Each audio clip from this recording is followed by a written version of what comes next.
They say action. That's the appropriate word. Action. What? Hey guys. Evening. We're back for another live review. We are. You obviously missed them.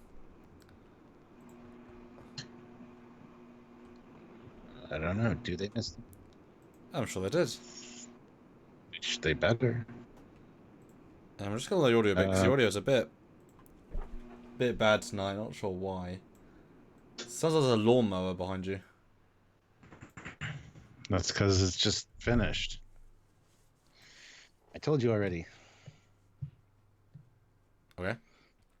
Should be better now. There you go. But anyway, hello guys.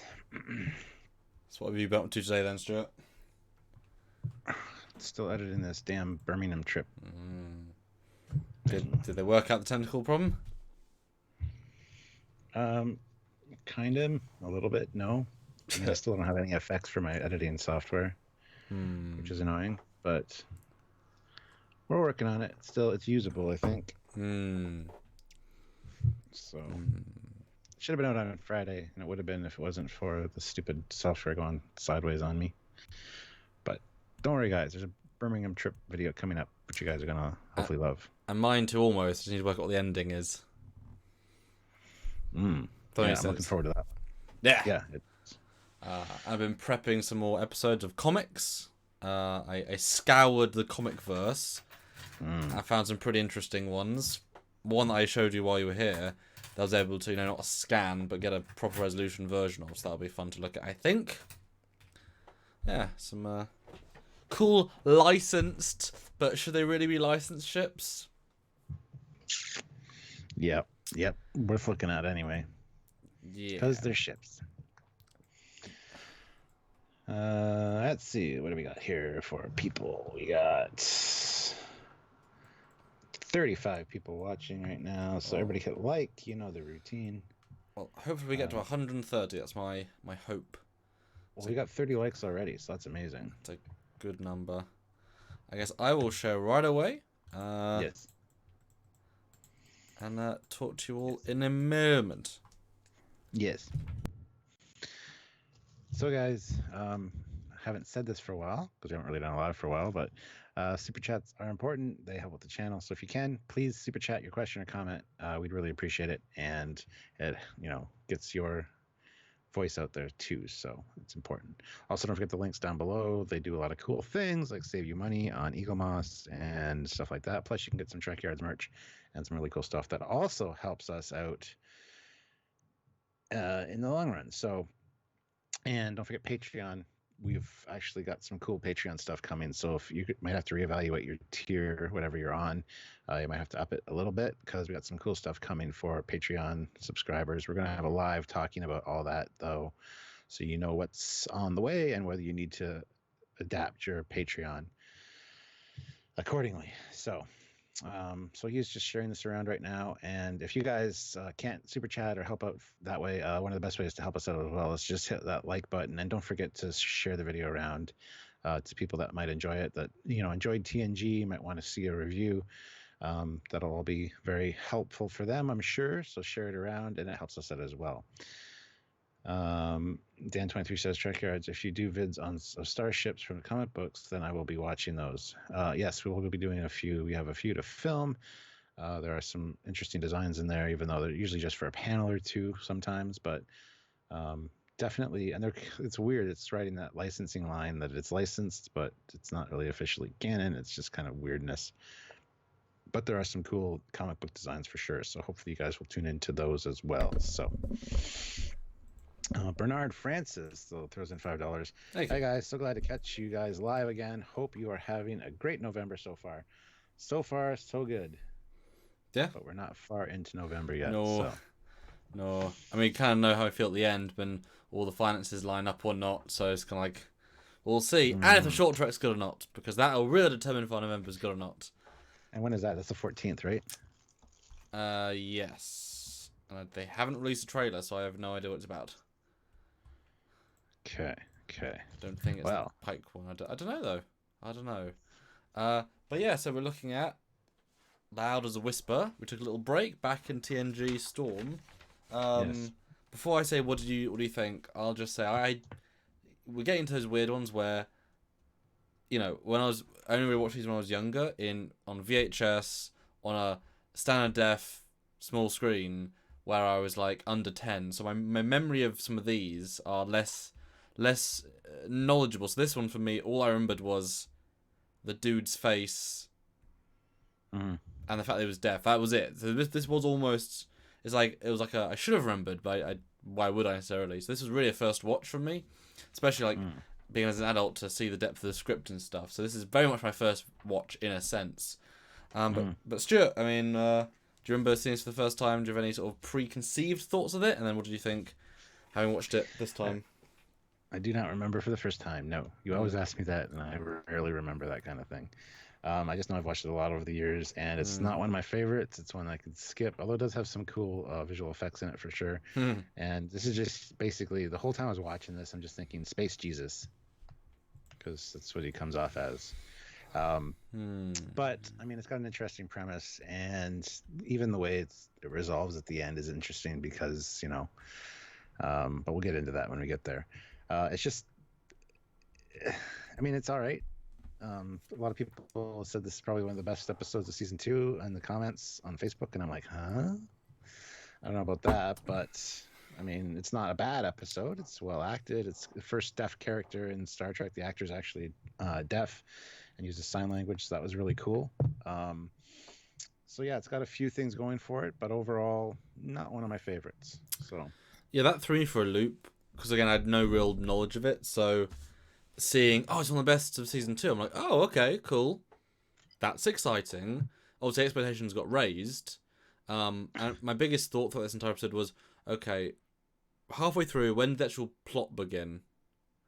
Because it keeps being built, there's no actual plot happening, and then it does happen, and it kind of resolves. I'm like, oh. Huh. Okay. So it's pretty forgettable, I think. This one you could absolutely ignore easily, which is sad actually because it's got a few little good bits, but it's got some pretty big negatives that really took me out of it. And again, I was watching it thinking this is gonna be great, and also first time, and it's got something like, oh, that is not okay. This is a bad bit because you know we are fair. Look at the good and the bad of each franchise as it comes. We're not biased to any in particular. But yeah, so I was like let down by this episode. I think it's fair to say. That's one of the expectations. People told us, and they were wrong. Or at least from what I saw. Yeah. Well, opinions, you know, everybody's exactly got them in there. Yeah. And do you guys love this one? I'd love to hear why in particularly. But Bernard Francis puts in another $5. Hey. Thank you. For me, a 20-inch black and white clicker that I had to dial in, watched it live in my attic bedroom, age 9, I think. That's his first time. That's awesome. Yeah. Nice. I had a little 13-inch black and white TV in my room.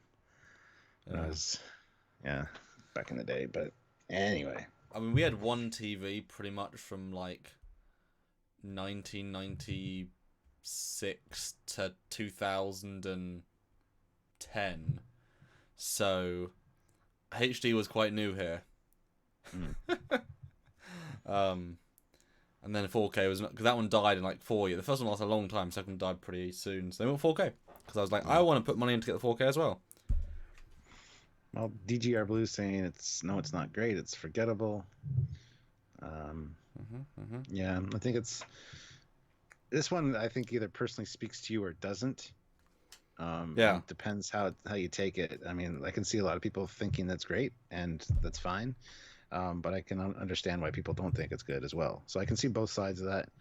Some I'm like really confused as to why people think they're great when they're just not. This one I can, if it hits you personally, if you know somebody that's deaf or whatever, or can relate to it on that kind of level, I kind of get that. So who knows? Well, yeah, like you say, people resonate on different levels. But let's go right into it then, because the sooner we get to the plot, the sooner the plot will not happen, and then we can talk about the end. Sorry. Well, yeah. So it starts out they're picking up a mediator for transport only to or from Vermitus 3. Mm-hmm. Um, so I mean that's a thing. There you go. Hold on, I just got to pull up my. Well, it cuts to the briefing room, and you get a scene where it's basically padding, but it's the best kind of padding. It's hologram, because holograms are there in TNG, but only used Mm-hmm. when it's kind of cool. And the entire scene is just about Picard saying, basically, just in between travel to places, they're doing their own thing, and his thing, and this was trying to look at this space system that didn't quite make sense. He was trying to make it make sense, and he found this new model that might make sense. And he's like, Riker, look at this, look at this, look at this. And he's like excited, and he's having fun. And then he's like, anyway, enough about that. So what's up? He's like, oh, we're here. He's like, oh, great, we're here. Let's go. And it's like, means nothing, but to see Patrick's acting, a genuine enthusiasm, is so character buildy that you can tell they had very little story, so they had chances to put little things in that actually add, and these were all well written, I think. And I kind of liked it because it was like, yeah, so they, as we always say, they're on the bridge, they engage warp 9, it's going to be 4 hours to get there, what do they do? So he's doing his own thing. He didn't even know they had arrived at the planet yet. So, I mean, I find that kind of odd considering you could probably notice when you drop out of warp and things like that. But anyway, it was kind of cool to see that. And to see the holographic technology on his desk was really neat. So Just the acting level was so genuine. Like, he sold the shit out of that. If honestly felt like 20 years younger. I thought it was really fun. A good little character beat. But Jarzia though throws in $5 Canadian. Jarzia. I used to have a TV that would shut off until you smacked it. Then it would only work on its side, then upside down. My neck hated that TV. Wow, that's crazy. Darn, that is well done for enjoying hundreds of hours of TV. Upside down. Yeah. And now you miss that so much that you buy TVs just to move them, just because your neck's so used to it, you can only watch TV like that. Yeah. Well, now you can just rotate your monitor, so you just rotate it upside down for nostalgia's sake. You're like, yeah. It's easy to just rotate the settings on your monitor. But you got to buy like an 80-inch just to turn it, so it's still like a 30-inch that way around.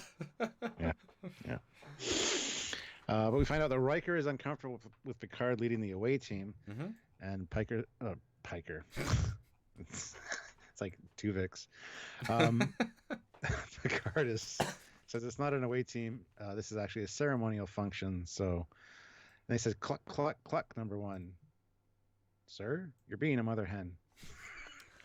It's adorable, isn't it? Funny. It's legit adorable. I mean, I think the script is the best thing about this episode. Like, whoever wrote this got the characters in a way that most of them don't, at least early on. Yeah. It's weird, but it shows... Like, people compare how Picard is, like, a mean old man. This is only season 2, episode 5. This is like a guy. It's like a good guy who can have fun with his friends. Yeah, it's good. Yeah, and I'd be kind of annoyed that I couldn't go down on missions like this. I'm the captain, for God's sakes. But it's nice. It's not dangerous. It's not even, like you say, take the chance to do what you need to do, and it is diplomacy, even though it's pre-diplomacy. So it makes sense for the captain to go. He's the guy that runs the thing going on. Yeah.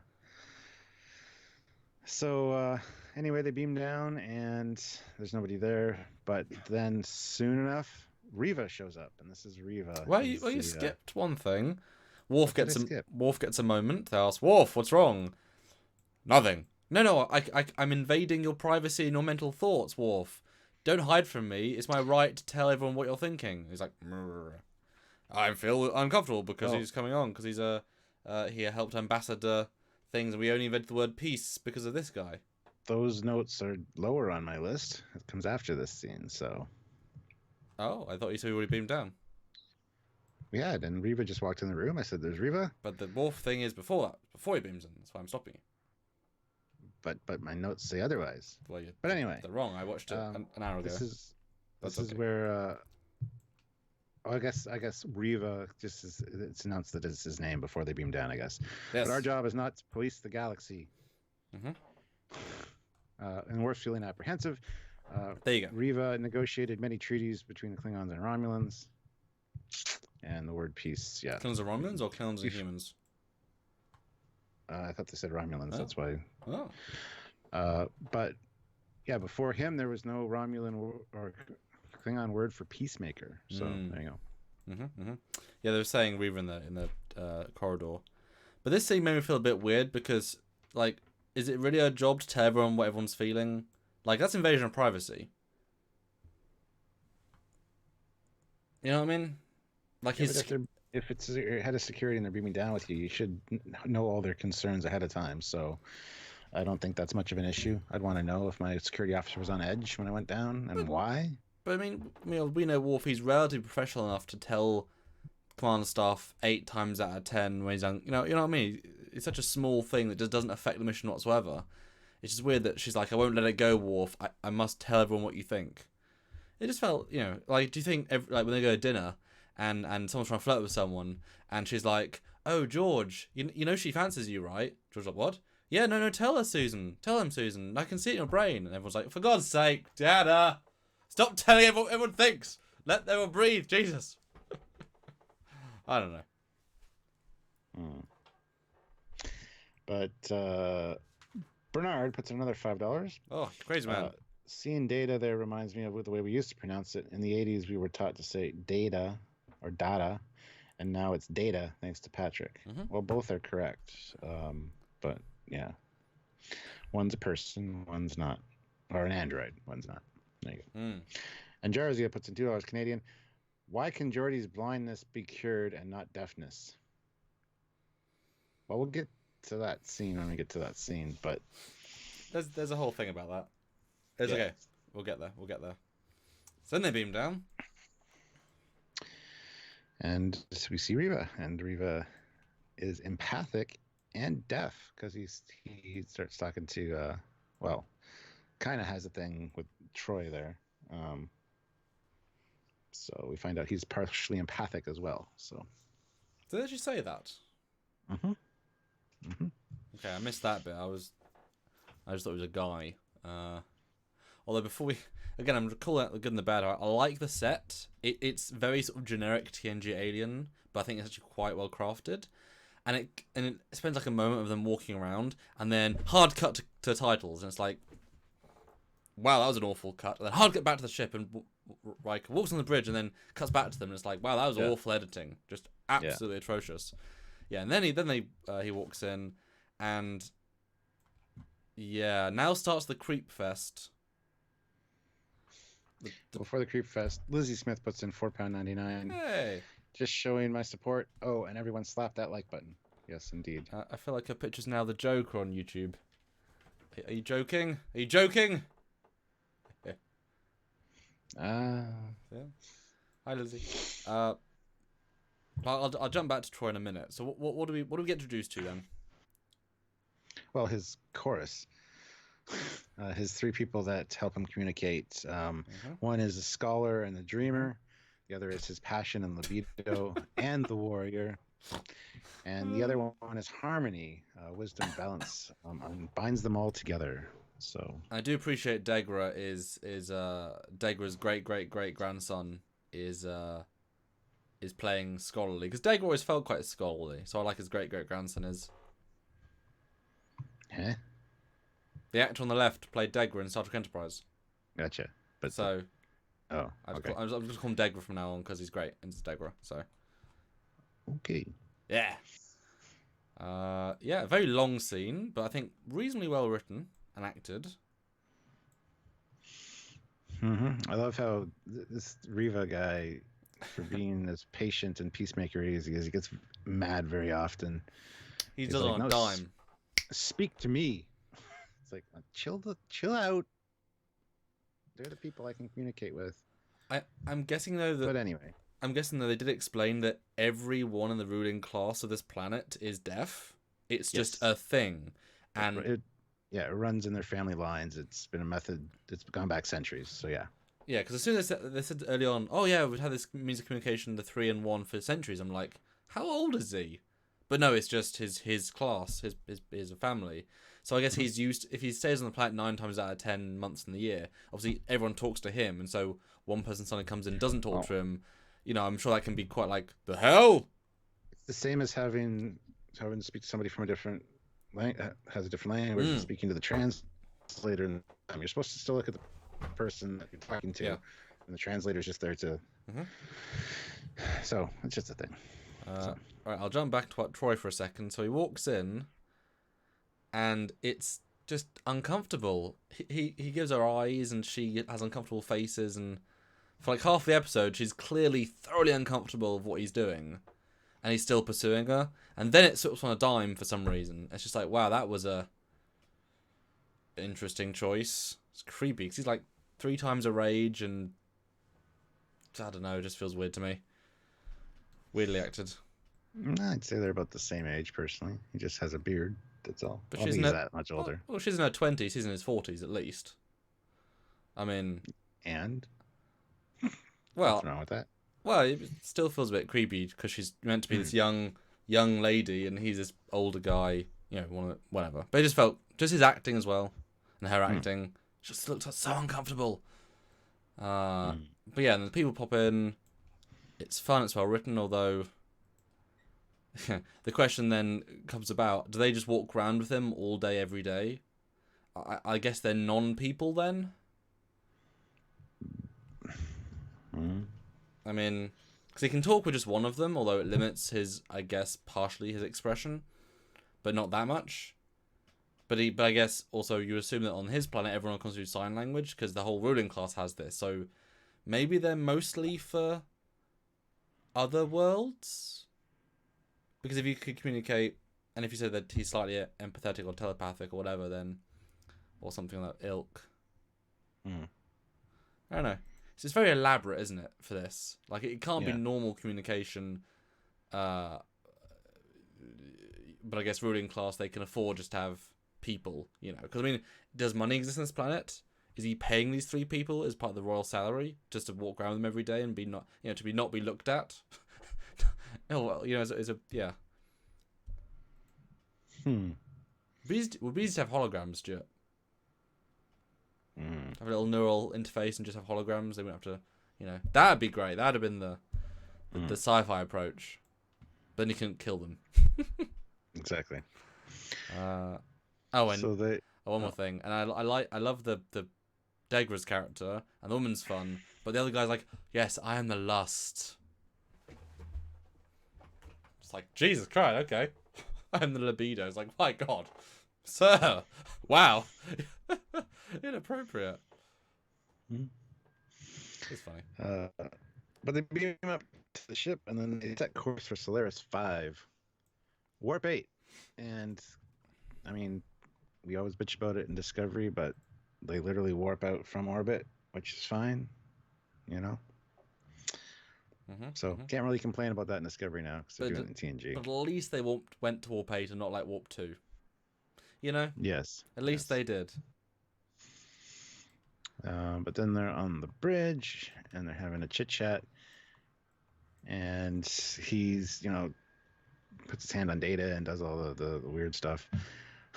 He goes to Geordi, and, you know, yeah. Anyway, I love how Geordi says, without my visor, I'm as blind as a stump.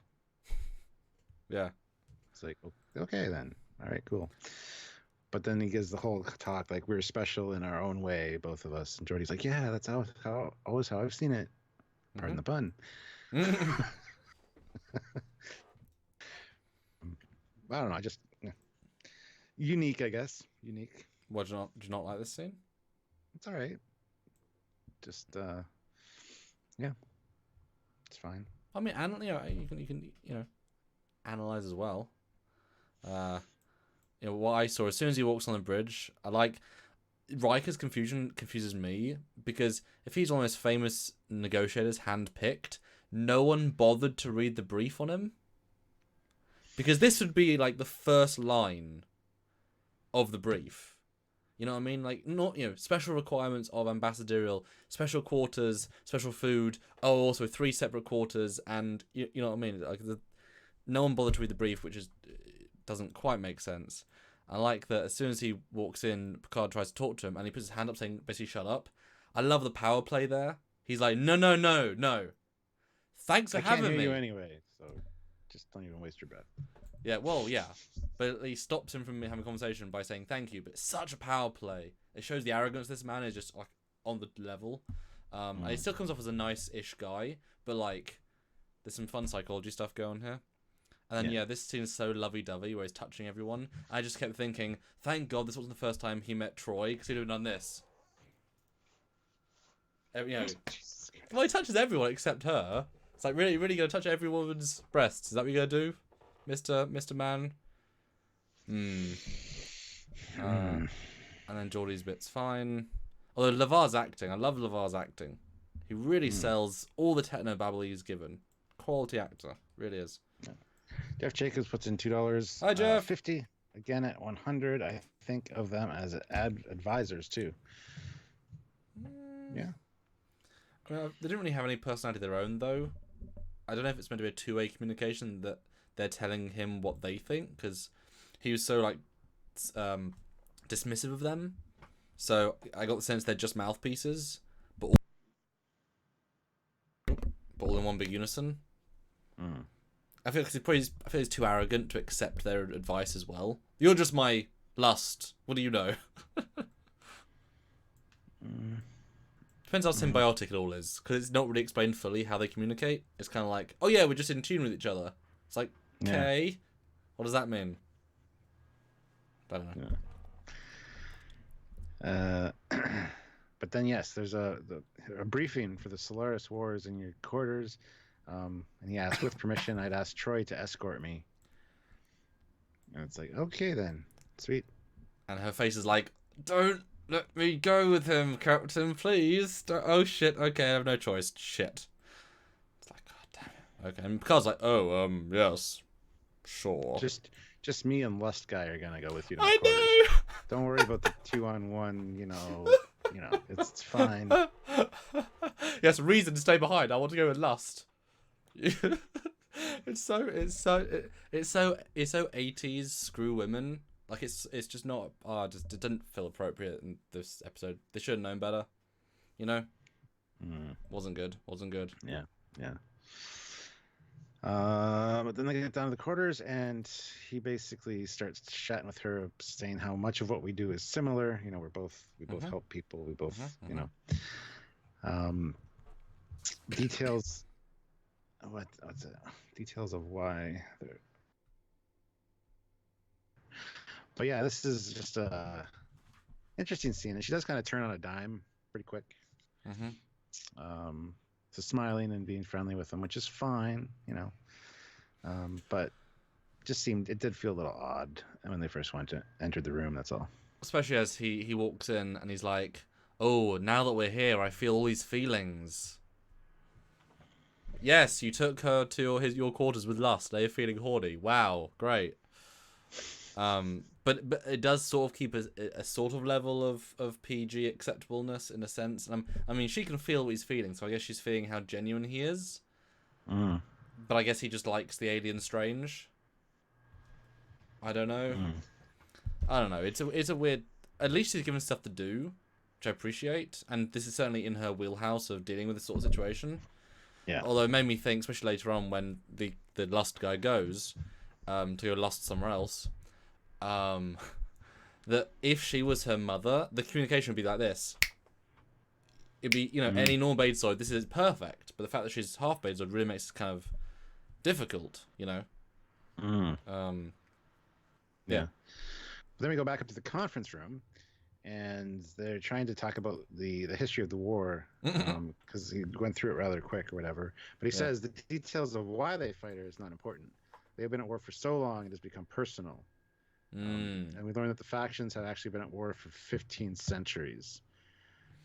So Riva then asks, so what has changed? Essentially, what has changed in this time to make them, what's the new piece to the puzzle that makes them want to sit down and, deal with approach peace? Yeah. Do we actually get an answer to that? Because I just realized. Nope, we don't. Because it's such a great question. I was like, oh yeah, shit, that's a good art. Yeah. Oh, nothing. Yeah. Huh. I know. I was waiting for it too. Well, this whole episode is build up for the most anticlimactic non-climax. Yeah. But then he ends up saying, I'll find something to fix it. To date, I never have failed. So. I mean, he's an arrogant man, but I mean, if he's that successful, you know what I mean? He gets the problem at a deeper level. Yeah. But it is weird. They play the character a bit odd. But I mean, obviously, it would do. Oh, and did you notice that Jonathan Frakes behind him is absolutely awful keying? Every time they cut to his close up, his head bit is just shimmering. Yeah. Like, it's really poorly done. This is unprofessional and sloppy. Like, I know TNG Season 2 is meant to be a worse Blu-ray, but it's like, Jesus, guys. Give me the raw, I'll do it better in about 15 minutes. Jesus. Yeah. But the warp makes such a cool shot. I mean, that infinitely looks amazing. But yeah, then they're at warp and they arrive at. Well, they don't arrive at Solaris yet because they have this meeting. Well, him and Troy have been sitting down for dinner. I don't have any notes for this though. I think this is the I'll find a way to fix it. To date, I've never failed part. No, I think that's. No, I don't know actually. It's just it doesn't really mean much. Although there wasn't much going on here. It was just like them getting to know each other kind of thing. And I think this was better written once they got past the why the hell they attract to each other. Okay, now they're having a nice meal. Oh yeah, and this is where he's like signing to her and she's figuring things out what he's saying. She's putting it together without the other guy there. So yeah, this was a nicely played. Once you got past it, it was a nicely played scene actually. And that's why I thought if she was just her mum, it'd be way easier. And also, question: is this the first time we've seen the gold ships? I don't know. Maybe. So I don't remember seeing them before. I think we see them in season 1. No, they're not in season 1. Don't think. I thought they were in addition season 2. No, they're in season 1. Just trying to think when we first saw them. I think we first see them the first time we see Picard in the first episode, where he steps out of the darkness. He got the wall behind him with the wood. I mean, I know they were an upgrade down the line. They weren't episode 1. Well, I'm just scrolling. Weird thing about color grading. Look at Picard in this shot, and then Riker. Riker's uniform's red. Picard's is purple, because they've color graded the blue and they've color graded it all the way to a different color. That is really funny. Like the difference in costume color is absolutely wow. Okay, that was weird. And guys, please do super chat your comments and questions. You know, we're doing our review ourselves, but you know, we need your super chats we'll always read out super chats. So if you want us to say something, if you have a thought or comment, we're here to read them out and also support the channel. And you guys aren't really saying much yet, so you know, we'd love to read out your comments. Yes. But anyway, they arrive at Solaris, and there's laser activity on Solaris 5. How quaint. So much for the ceasefire. So they interrupt the dinner and say, "Get up to the bridge." So I'm introduced to the two different races. That I'm guessing they're the same race, just different factions. Yeah, it looks that way. And my first reaction was, "Ooh, Planet of the Apes." Kinda. So it gives that kind of. I literally don't remember these people at all. I was like, "Whoa, Westmore, you let yourself down here, buddy." The worst aliens I've seen in TNG so far. Well, aliens. Well, yeah, and I love how when Picard gets on screen, the guy's like, "Riva said we would speak to no one else. Where is Riva?" I'm sure I can resolve this. You know. Anyway, so they call Riva, and he's like, "We'll put them on screen."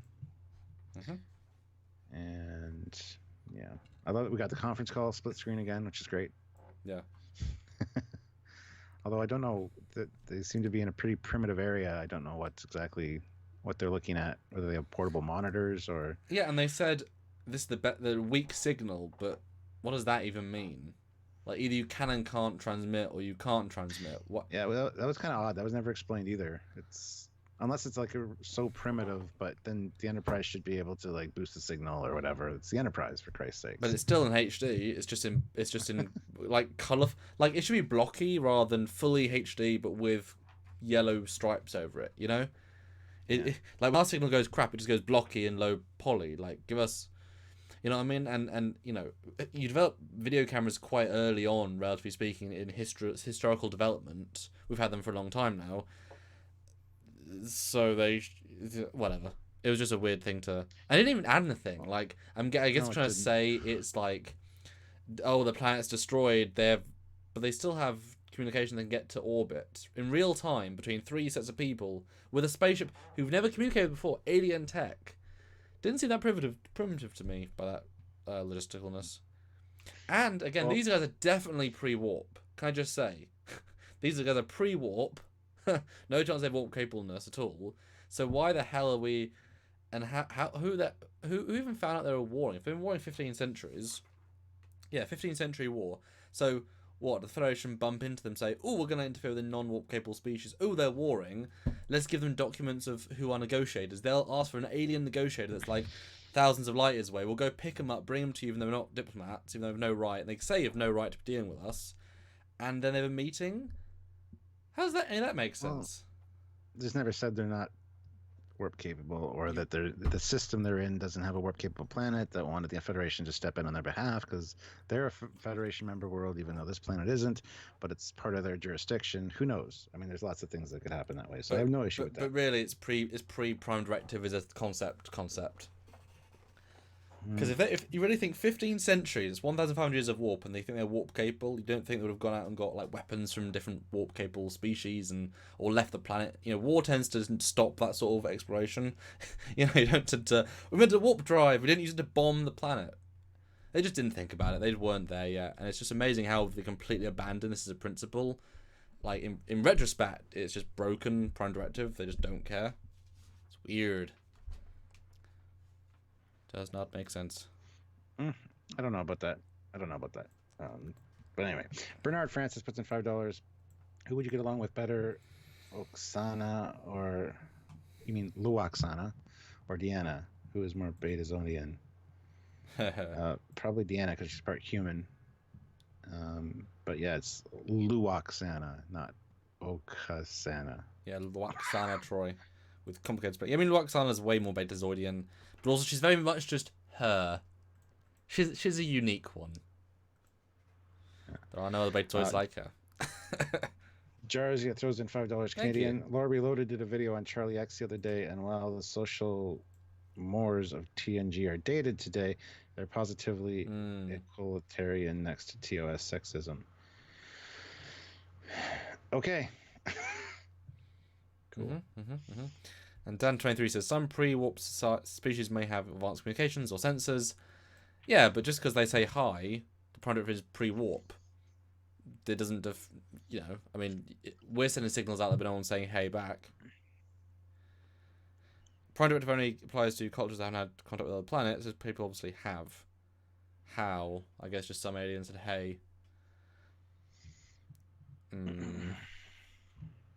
Could have been something that one of the TOS captains stepped into by accident because they were kind of all over the place. 15 centuries. And so the Federation has to kind of say, oh shit, oh that's our mess now. So but anyway, I mean, maybe these guys are warp capable, but didn't have a ship in time, and they asked the Federation, because I get the sense these guys are member worlds.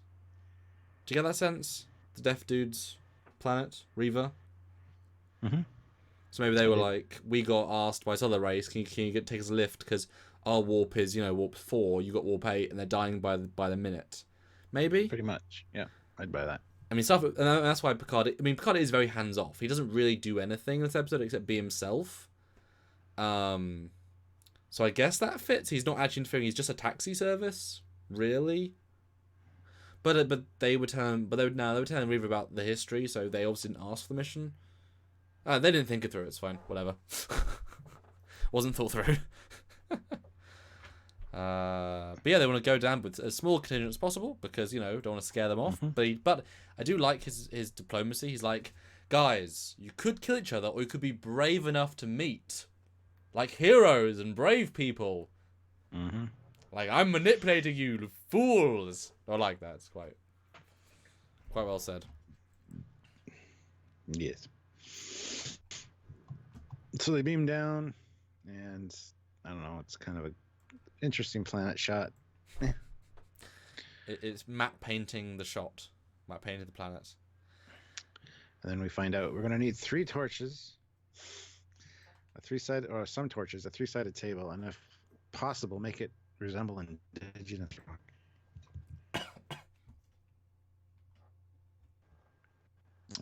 The first few minutes will be very intense, and do not respond if you are provoked.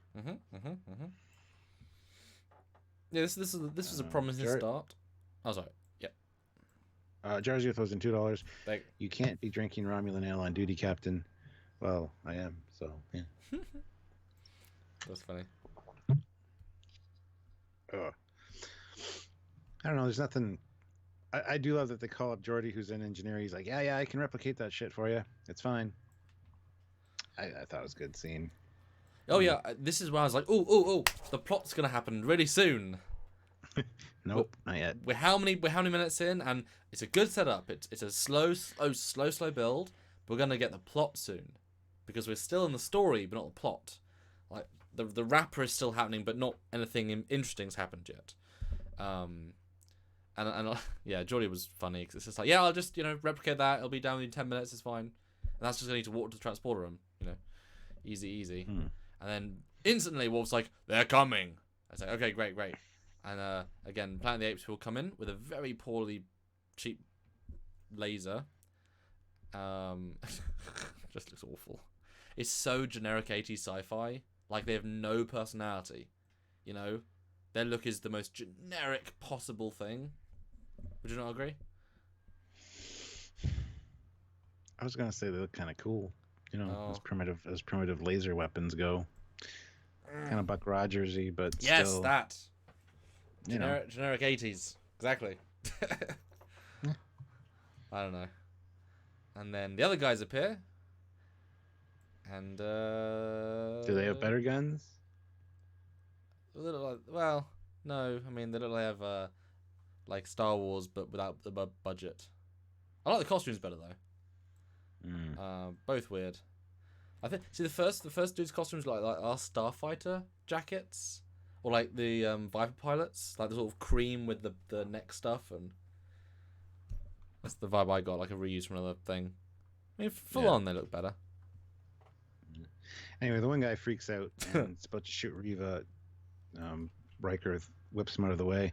Actually, now the gun that he uses here is a different gun altogether. But it is, yeah. It looks almost like a laser tag gun, but anyway, this is one of the coolest visual effects in TNG, all of Star Trek. Actually, I really love the way this plays out. This is something that always stuck with me ever since I was a kid. Just seeing them vaporize and seeing their skeleton, and it's very well done. It is such a cool effect. So kudos to that. I mean, that's just awesome. Although Christopher Rowland says, remember guys, this show had no budget. Pretty sure it had a pretty large budget. It was just stretched for the amount of things they were trying to do. Yeah. Pretty sure it had a massive budget, Christopher, for the time. Like, TOS is the most expensive TV show of the years it was being made. It had a massive budget. They just used it all. I mean, this is the sort of episode where we're going to put the money into, like, other episodes. Or this one CGI effect took a tenth of the budget. Oh, crap, we need that for something else. But yeah, though this effect stands up today as being just as good. Yeah. Like, it definitely stands up the test of time. The only thing it looks a bit like is when you go to, well, in freeze frame, which is not fair really, because they were not expected to freeze frame at the time, is that the layers look very like artwork painted. Like it's like you can sense they've got like painted layers, they've done stuff over, but that's it. I mean that's it really. It's just like an artist's rendition of a skull rather than a skull, and that's it. Beautifully well done. And I mean, graphic is all sin. Are you kidding? I mean, yeah, it's an abrupt scene. And I it's just, although it's funny how lasers can also do what phasers can do, because remember that was a big thing in TOS. They can disintegrate, but primitive lasers can too. And then his buddy shoots him, and it's a little bit of a different skeletal structure, bigger rib cage at the bottom, things like that. So I kind of appreciate that a little bit. Well, to match his something different there. Body, that's nice actually. Yeah, that's cool. But Pixels at Dawn though puts in 2 pounds and says they should beam down Mott to sort that hair out. Yes, beam down the barber. Yeah. TOS laser weapons could vaporize. Yeah. TOS lasers Then the can guy- vaporize? What, the cage ones? Don't think they vaporize anything. They could all vaporize. No, I mean, except cage for- lasers, I mean. Could they vaporize? Probably. I don't know. Well, that's what Let's see why not. Yeah. But yeah, then he shoots his buddy and he puts his hands up, and they beam away, obviously for safety reasons. And then he yells, "Come back, we need you." And it's kind of, I love how he says, not all of us think like he Yep. did or whatever. Yep. So whatever. He turned his back on his enemies, though. Thought that was kind of. Yeah, I mean, this scene is weirdly abrupt, but it's very relevant now. It's that just because the head of your whatever says I want peace, one person can say, he's the freedom fighter or he's the terrorist, and he's saying, nah, one act can do something horrible. And then I actually kind of like that the boss man kills him point blank. Like, it's gruesome, but it's like, guys, I'm serious, and he obviously managed, they don't kill him in return. It's like, oh, this is a scene. Although him walking up to camera and shouting like at the air, it lingers for 1 second too long. We can tell the camera guy was like, right, or the director was like, right, stay there, keep on it. Okay, now we're gonna cut. Whereas in reality, the guys behind him would be like, what are you doing? Like, they'd actually interact with him, not wait for the cut. So it's a bit clunky. But I'm surprised they didn't shoot him as well. But yeah. Robert Hayes puts in £2. What is your favorite general order? 24 is mine. Oh, goodness. I'd have to look at the general orders, but Wow. one's good. The Prime Directive is pretty good. See, now actually, I feel like I actually have to look it up now because I feel like that was a real question. General Order 24 is no officer shall be deemed into a hazardous area without armed escort. There's no such regulation.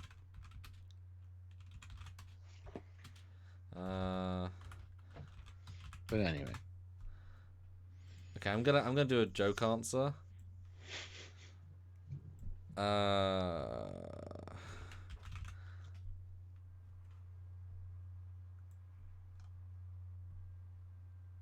Maybe Okay. that isn't 24. So General Order 34124. An officer with false teeth should attempt oral sex in zero gravity. Did you get it? Did I get it? Yes, I got it. It's funny. What do you mean, did I get it? What's it from? Is it referring? I don't know. It's a bit No random idea to what say it's from. randomly. It's Space Corps Directive 34124. Okay, now? No. Red Dwarf. Gotcha. An officer with false teeth should yeah, just there you General go. Order 24. I need to. Oh, in order to destroy all life on an entire planet, this order has been given by Captain Garth on Antos 4, 5, whatever the number is, and Captain Kirk on MNR 7. On neither occasion was the order actually fulfilled. Oh yes, General Order 24. Okay, there you go. What, the kill them all order? Yeah, pretty much. I was thinking of General Order 15. No flag officer shall be made into a hazardous area without armed escort. Sorry, my bad. Would that be great? General Order 1 is we won't interfere. General Order 2 is if we do interfere, their dicks, kill them all. Kill everybody. Oh, I love that. Sorry. But anyway, we're back on the ship and we got Ragey Man raging. Yeah, that's good acting. Yeah. It's very, very ragey for quite a while. Yeah. Frustration. I love how Picard just like, stop, for the love of God. Just relax for a second. We'll figure this out. Mm-hmm. And then they tell Data to learn his gestural language. His gesture language. So. Yeah, this is a good scene because the entire paradigm shifts from being this very focused, slow episode to there's no longer a reason. Like, he's now just this guy. We can't, like, it changes the entire paradigm for a bit. I love how Picard's like, we all are here to help you. Yeah. And he he does a good job of communicating with them despite not being able to communicate with them. Yeah, although I'm speaking louder for someone that can't hear me. The classic That's trope. just human nature. I It's just human know. nature. It's also you speak louder when you don't think people can understand you, and slower, louder and slower. I do not understand you. Please talk fast so I can lip read you properly, you arsehole. And I found it kind of funny. I know that, and they Data in a minute does talk about, how there were quite a few sign languages, and Worf's like, oh, that's interesting. So obviously, I mean, as we said before, so few people are born with any sort of problem because they're fixed at birth or they're healed at birth. So no one is blind or deaf without massively, specific situation, and that obviously lowers a percentage quite a lot. So there's no need for sign language because no one's deaf because you fix it. You know what I mean? So the data has to, I'd assume it would be in Data's brain, but why would it be? No one's deaf. Yeah. This is one planet with the ruling class that has it, but no one else. So it's very specific. So I kind of like that no one knows how to communicate, even though you'd assume it'd be easy. But again, but you just wouldn't let people be deaf because you'd fix it. Well, I love how and then they show him learning from the computer, which is great. Faster. Yeah. But then Pulaski and Troy wander into the ready room, and Pulaski's like, I can't do anything to help him. Thanks, Pulaski. Which is funny. Obviously, talk to Jordan in a bit, but at least I guess she's trying to help. But it's like, I mean, their entire society is based on the ruling class not being able to do this for centuries. You really think you can fix it? But I mean, why not try? He probably doesn't want it to be fixed. It's probably something that is just, she probably can be fixed. They just the ruling class doesn't do. Well, no, she calls out, I literally can't fix this. Is that he has not got anything in his brain that can turn audible noises into data. He literally cannot be fixed because that is the norm for their, like, he is not able to possibly whatever. Whereas Jordan actually has optical nerves. They're just so that was quite interesting. It's like you can be deaf by genetics to the point you can't fix it. Although you would think you can just do a artificial thing that can translate it and then go through your brain, but whatever. But then Data comes in and says, I've learned 5 different ones that might be helpful, and talks about the 2 people walking by the ocean and It's actually really well done. I love that scene. Yeah. Troy gets a little smile, and Picard's like, let's go talk to Riva. Yep. Dun, dun, dun. The acting is perfect because he's like, let's go. There's no like, Data, stop. It's just like, yeah. No, I love it. It's such a, you can tell these actors are now comfortable with each other. Yeah. No, it's a wonderful scene, and again, Brent is just such a treat to watch. Pixels at dawn puts in 2 pounds. What did Reaver do before he had his chorus? Well, since he's the royal family essentially, or whatever, he would have had these probably assigned to him from when he was a kid. Whether they're the same people or not, maybe they swap out after a while. They have to be a certain age or something. Maybe they were adults when he was a kid, and then but he would have always had them, would be my assumption. Yeah, so. I mean, it's just it's just his life, and it's only when he's probably working, like doing his peacekeeping gig, perhaps, to kind of help to communicate all of his emotions. He doesn't need them all the time, I don't think. Because I mean, the ruling class. What does that even mean? But I can't imagine he walks out like he's obviously a negotiator, right? Probably not for his own planet. That seems a bit redundant. So he's probably like the famous export of this race. And so he uses them to go off world, but he's the one that the cops and the SWAT team on his planet call in when they need to negotiate with somebody. Yeah. Like the movie The Negotiator. He comes in, holds up the megaphone. Oh shit! No, they all have one. He starts not talking, they all start talking, and he just keeps not. That'd be great. So yeah, I imagine like I say, on the planet doesn't need to because everyone knows sign language because that's your ruling class. I mean, it's default. And yeah, and because part of what he says later on is that part of his trick to negotiating is having 3 interwoven like levels of feelings.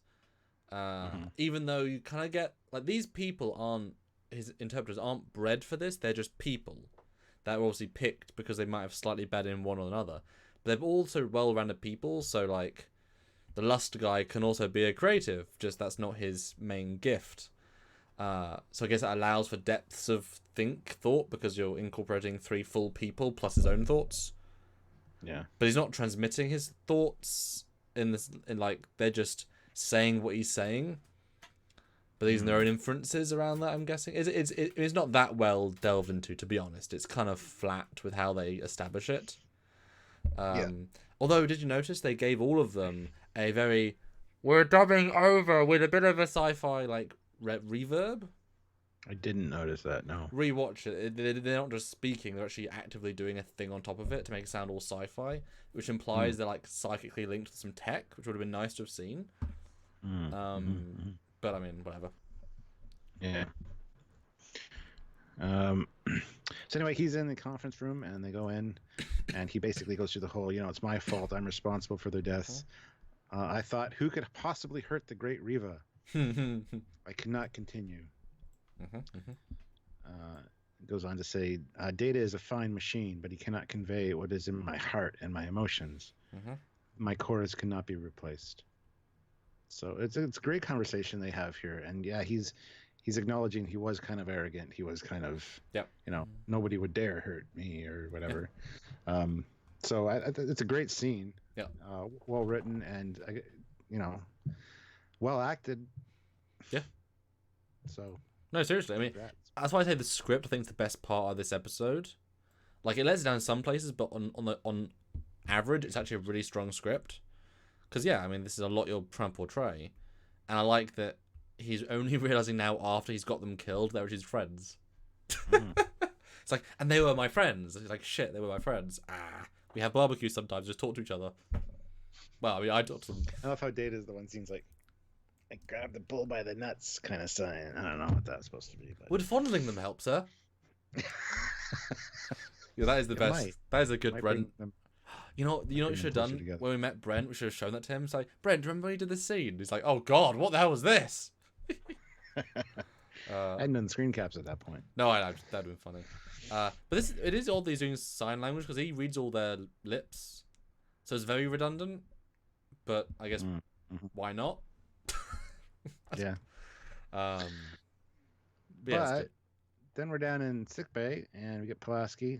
Now they have kind of established earlier, I think in season 1, that Geordi always has headaches because of his implants. That was actually like episode 2. It was like the one scene with Geordi and Beverly. It's like straight out, and we were like, wow, he's such a non-character at this point. We're giving him a lot of time because reasons. Yeah. But it's brought up a few times during the course of the series, actually. So congrats to that. But here she is, and she's like, I can install optical devices that look like normal eyes.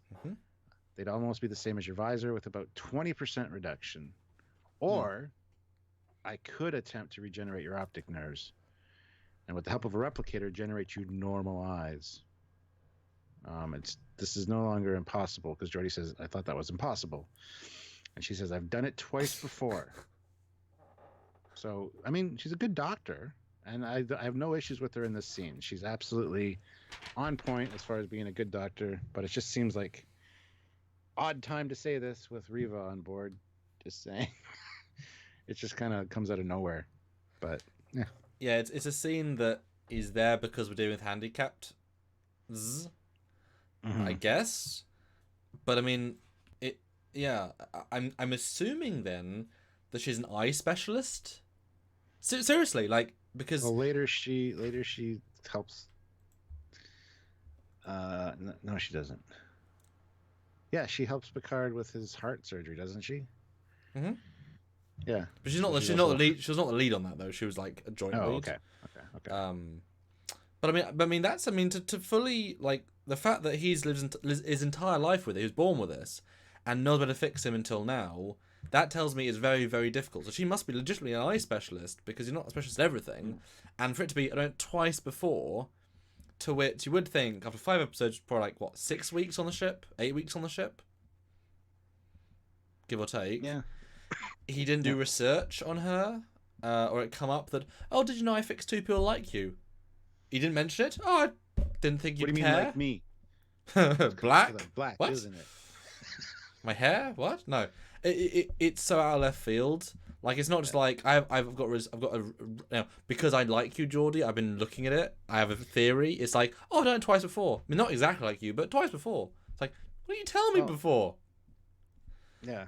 She was going to say, it would eliminate the constant pain you were under. Yep. And then this is where she kind of pulls her Pulaskiism and becomes a bit of a bitch, because she's like, why are you hesitating? Like, just let me do it. But she says it's a one-shot thing. If you decide to change your mind, there's no going back. There are risks. I can offer choices, not guarantees. That's a good line. Yeah. But she seems kind of like, why are you hesitating? Just come on. I've done it. It's good. You'll improve your quality of life because you'll be like normal like me. It's kind of the attitude she's giving off. Yes. It's And the way he so keeps saying normal vision, it's like, I mean, this is his normal vision. yeah, You this know what I is what mean? he's been used to. Yeah, I mean, not yeah. for his entire life because the visor's relatively new. I mean, yeah, the thing about Pulaski, she's a really good doctor.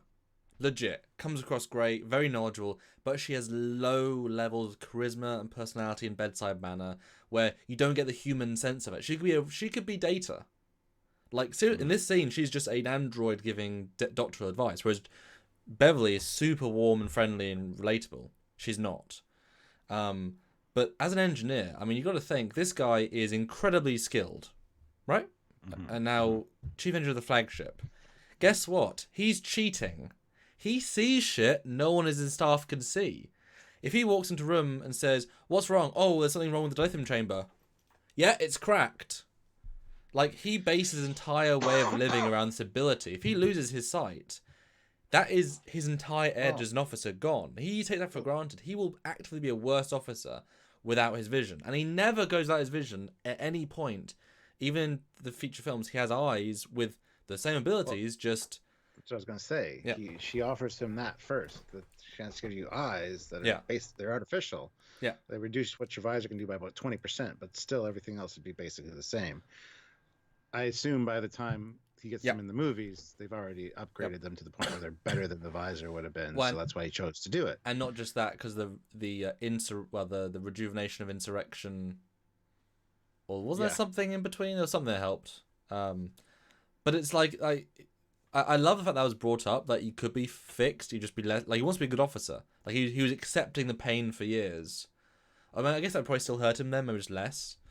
But it's like, can you imagine losing all of your... It's like if I went in... So if I suddenly lost all my editing skills, or my filmmaking skills, was then brought onto a set, it's like, right, now go. I'm like, oh shit, but I use all my experience to be a good filmmaker. I've lost all that now. I'm still me, but I haven't got the innate knowledge. It's the same sort of...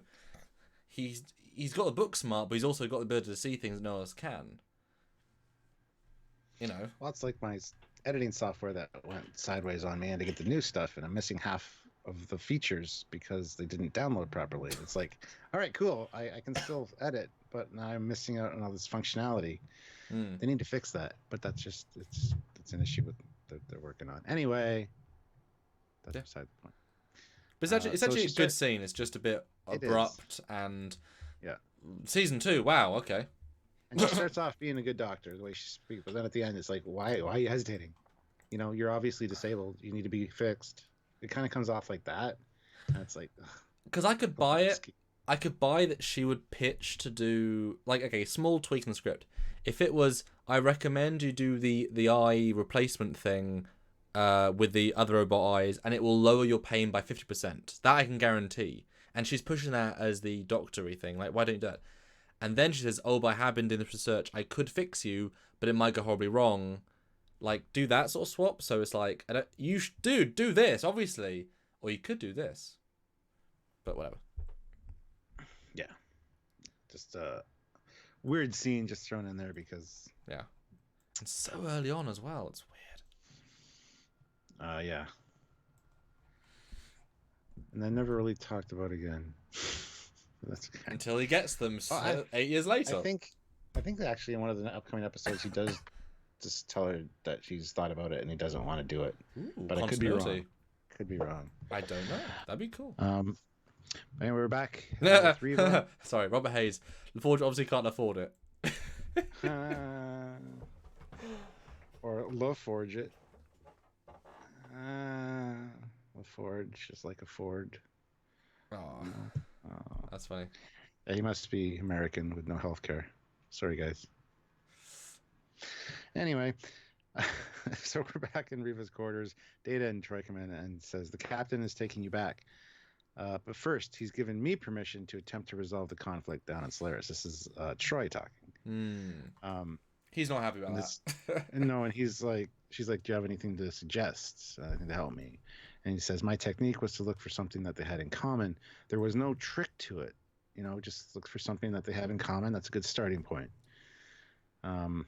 What is the most difficult is to get each to listen, to really listen to each other.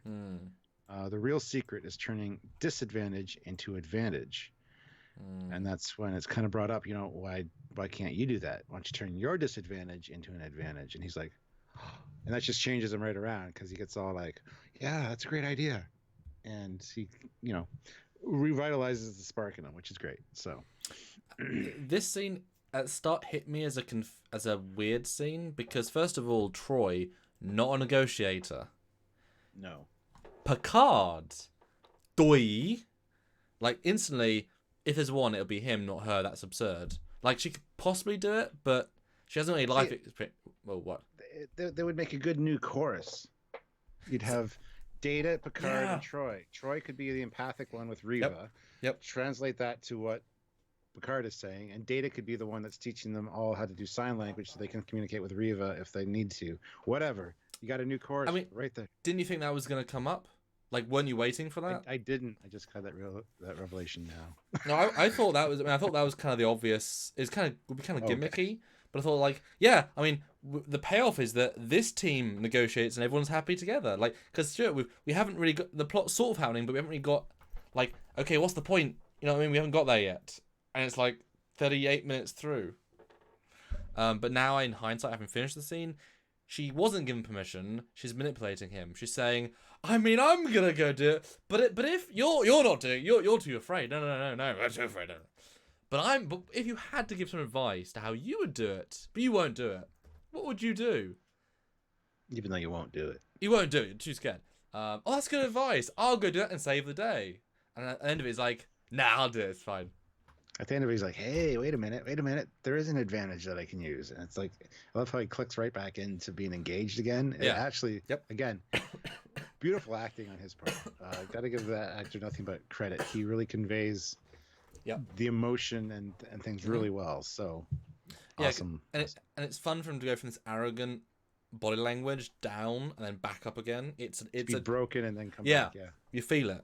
But she's definitely manipulating him. And I appreciate the scene for that. I love that he thanks them and Data says what he says. And he's like, oh wait, do you mean me? Oh, thanks. It's so adorable. I love the acting. So cute. Yeah. And then he ends the scene with a big smile on his face. I thought it was great. Yeah, it was good. But Jarzia, though, Stuart. Jarzia. $5 and says this scene demonstrates how Pulaski is one of those people who are indeed smart but arrogantly believe nobody should ever disagree with them. Absolutely. Just because she's a doctor, she knows what's best for people, she can fix them. Why wouldn't they accept her help? Exactly. It comes across like that. Although let's talk about Pulaski for another second though. I mean, how do you think she's been so far? Because I know you don't like her as much. Good. So far, so good. I mean, there's the odd instance like that scene right there at the end where she's like, why are you hesitating? And then also in Elementary My Dear Data where she's kind of like, you're a dumbass. You can't figure things out because you're a robot. But other than that, so far she's been pretty good. I'd give her a score of like 80 right now. Just unemotional, kind of bringing too much of the Spock. But with the negativity of a... It's just kind of a crustiness, like a bad bedside manner that really bothers me with her. But it might be because she doesn't know them yet. I think at this point, I'm thinking, yeah, well, she'll get to know them. You know? Yeah. And Aurora Uplink says Pulaski should have been given a medical ship to command. And wherever Pulaski is, she's definitely a good doctor. Would have been great in like season 6 to have another ship come in and Pulaski's there and they're doing a medical mission together. That would have been cool to see Pulaski and Beverly, I think, on a joint mission. I agree. That was actually a missed opportunity, I think. I don't hate her enough to never have her had existed in Star Trek, but I just have some issues with her personality. And so far this season, really, she's been good. We're only in episode 5. There is quite a bit more with Pulaski where she's off-putting, in my opinion, but we'll get there when we get there. And also, did you notice she basically it's one scene. She's not really in it very much.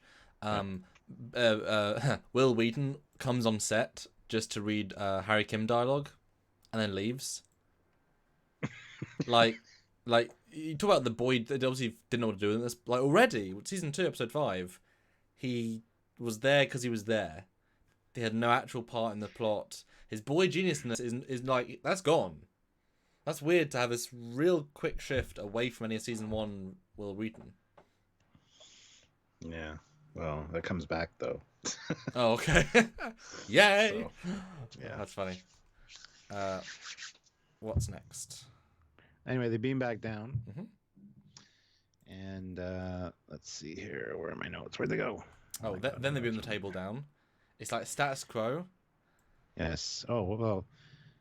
Yeah. So, and I love how they beam down the replicated table and all that. Very cool.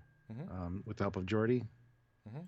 Well, the one double cool thing when they beam down, what's his name? Reaver. His jacket's blowing the wind, Yep. and they I fully. noticed that. They must have said, "Ah, shit," in post. Like, oh no, oh no. So 5 more hours going around it because legit that was. Yeah. Yeah. It's funny you pointed that out because I did notice that. It's a nice touch, although it annoys me. Whenever I do VFX for fan films, transporters, they're always They always stay still until they don't. I like the effect more where they're not moving, then they move, rather than they're beaming, because obviously they're beaming with motion. I prefer not. Yeah. But Yeah. that's just. Well, I love how after they beam down the torches and the table, Worf just goes and touches the torches and they light up like. Cool, I guess. There's no real button or anything. It's just kind of a boop. Once. Oh. Okay. Jarzia throws in $5 Canadian. I thought Pulaski should have been the one to fix Worf's spine and ethics. It would have been interesting to see her and Crusher butt heads. That'd be awesome. Actually, did she not? No. Oh, no, it was that other lady. There's another lady who's Ogawa. No, she's not here yet. no. Yeah. Fire.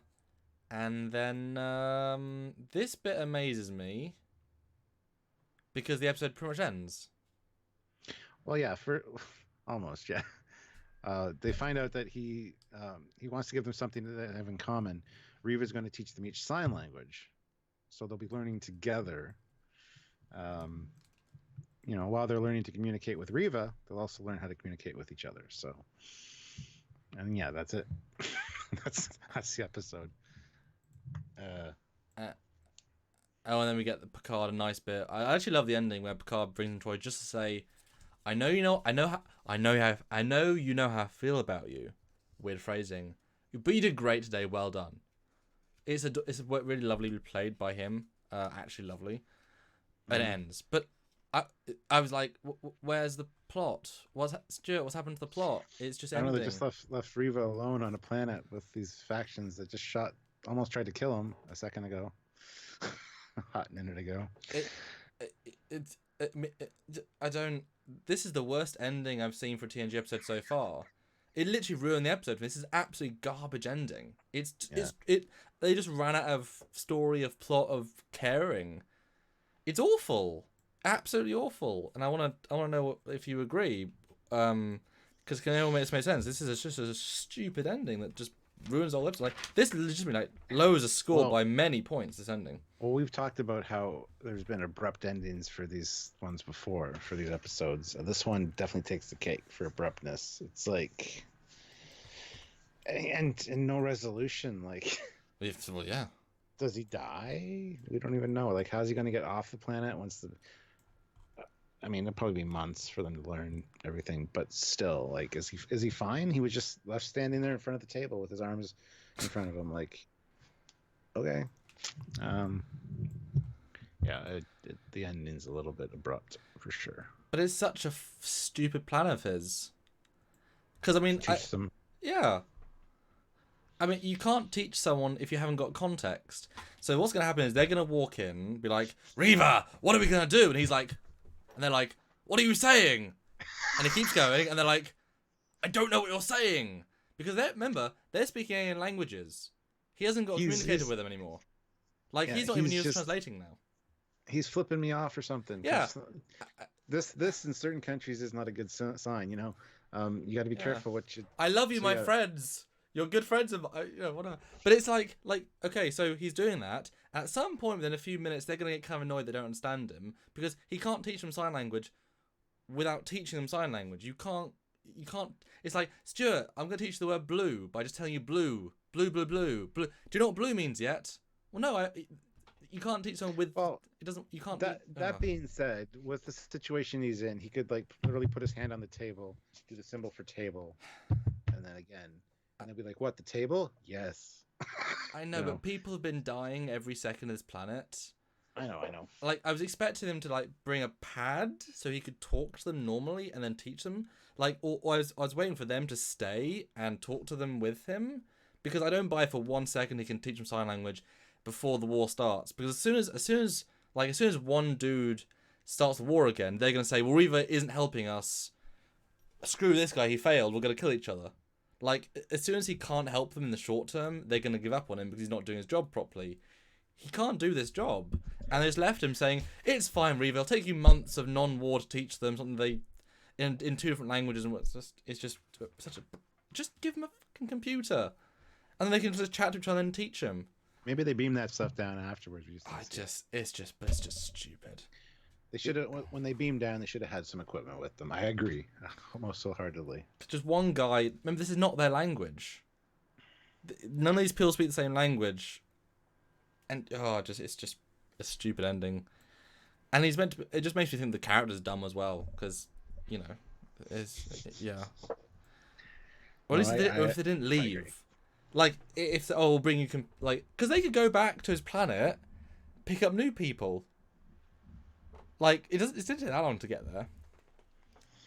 I don't know. It just really ruins the episode, for me, because it makes no sense. I just didn't buy it for 1 second. It just ends. Even if they had the two warring, like the two groups of people come in and sit down at the table, and Data be like, "Okay, he's gonna teach you how to communicate with him, so you can learn to communicate. Yeah, this is where we're gonna start, and then cut to orbit later." Yeah. Or don't even beam out. Just cut to orbit, and we assume, time has passed. Yeah. Not okay. Exactly. Good luck, Reva. Goodbye. Good luck. We're not even sure if they're going to show up. But bye. We're going to leave you here. No food. No food. Middle of nowhere. Nothing. Bye. On a mountain top with nothing. Yeah. It's like, how many people even know who Reva is? I'm sure not them. So if he walked out of this little enclosure, he'd just be shot by random aliens. Like, no one knows who he is except the leaders. And how's he even going to communicate with them saying, "Come meet me"? I don't know. It's just when they lit the fires, I guess. I don't know. It's just a stupid ending. It's the worst ending of TNG so far. It really is. And it tells you, Stuart, that the plot never happened. Area 51 has the perfect way to make peace. Maybe the two factions will say to each other, "What's the deal with this guy? I don't know what I know he's annoying. Want to kill him and go get a beer and chill? All right, cool." And that'll be the beginning of the peace. I like that. Yeah. No, I like that. That's good. Like, the idea of bonding over something mutual is fine, but not over learning sign language over months. Do you even know if these people are that creative that want to learn? Maybe they flunked all the languages in school, hate languages. They're like, "You want me to learn another language? Screw you!" But again, he didn't do any research on them, so how would he know? That's a good point. I know, it just ruins the episode completely. Because the script was good up until here. I can't imagine the actors thought this made sense either. Maybe they filmed more and it's like, "Oh yeah, that all makes sense," and I didn't see the final edit. Yeah. Yeah, totally. Totally. There's like 15 minutes of deleted scenes. That makes sense. What's going on? Yeah. No, seriously.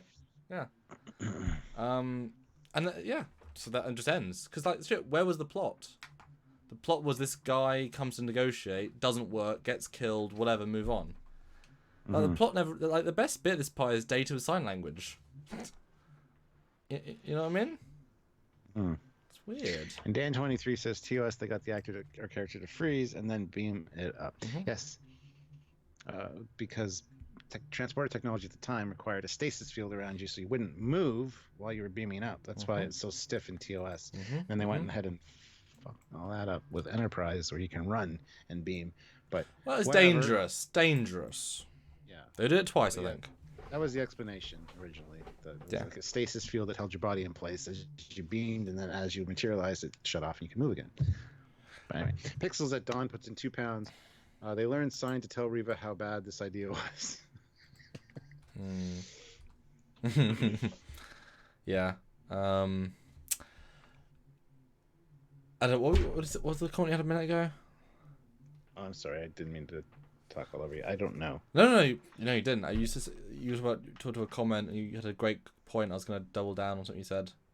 Oh, I don't know, man. Because I promise when you read the chat, it zones you out of reading the chat, and like that's a problem with it sometimes. Yeah. Do you want me to read Jarz's while I think about it? Yeah. Jarzy puts in $5 Canadian. Thank you. 3.5 for TNG, 5 for season 2. There are worse episodes, but very math. Statistical probabilities, Melora and Crystallis tackle disability better, in my opinion. Okay, I'll ask you a specific question then. While I get the graph up, because I'm trying to do them as we go. Yay. So, we had the episode last season, right at the end, which you said was so plain that you didn't like it. Where it was about all this multidimensional stuff, Picard's X thing, the Paris one, right? Yes. Which one is better out of these two? Because you get a really low score because of how unmemorable and how dull it was. How does this compare? The main actor Riva is such a presence that he's more memorable than almost anything from that episode.